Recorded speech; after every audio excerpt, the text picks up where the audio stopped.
मुरुडचे आमदार महेंद्र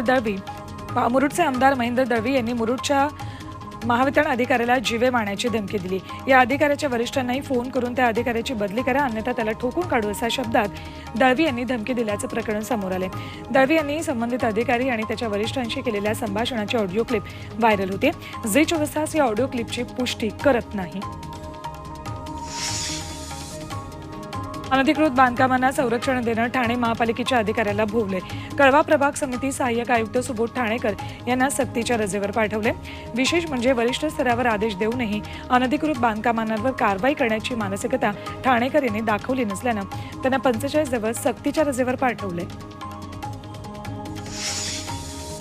कुस्ती संघाच्या निलंबनानंतर कुस्ती संघाचे नवनिर्वाचित अध्यक्ष संजय सिंग यांनी नाराजी व्यक्त केली आहे। क्रीडा मंत्रालयासोबत चर्चा करून निलंबनाची कारवाई रद्द करण्याची मागणी करणार असल्याचं सिंग यांनी म्हटले। अमृत नोनी आर्थो प्लस ये एक प्रूवन फॉर्मूला है। इसमें मौजूद नोनी फल के गुण और आयुर्वेदिक जड़ी बूटियां शरीर को जरूरी पोषक तत्व देने के साथ साथ हड्डियों और जोड़ों के घिसने, उनमें होने वाले सूजन और दर्द को रोकने में मदद करता है। दर्द मुक्त जीवन के लिए अमृत नोनी आर्थो प्लस।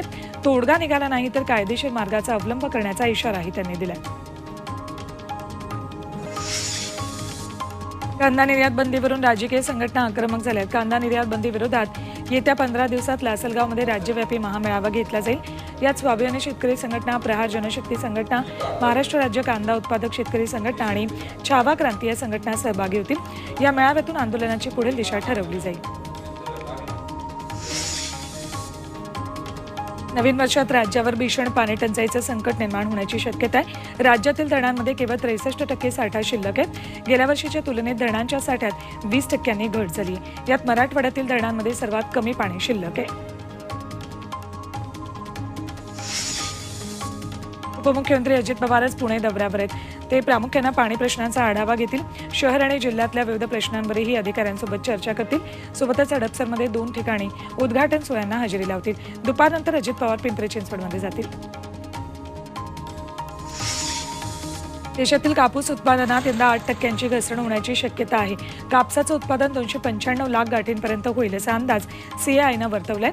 गुजरात, महाराष्ट्र आणि मध्य प्रदेशात सर्वाधिक 175.66 लाख गाठींचं उत्पादन होण्याची शक्यता आहे। त्यामुळे कापसाची आयातही केली जाऊ शकते।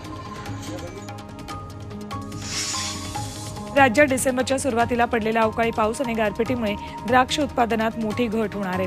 जवळपास 40% घटीचा अंदाज आहे। पाऊस आणि गारपिटीनं तब्बल 1.5 लाख हेक्टरवरील द्राक्ष बागा उद्ध्वस्त झाल्यात। त्यामुळे यंदा द्राक्षाच्या किमतीत वाढ होऊ शकते।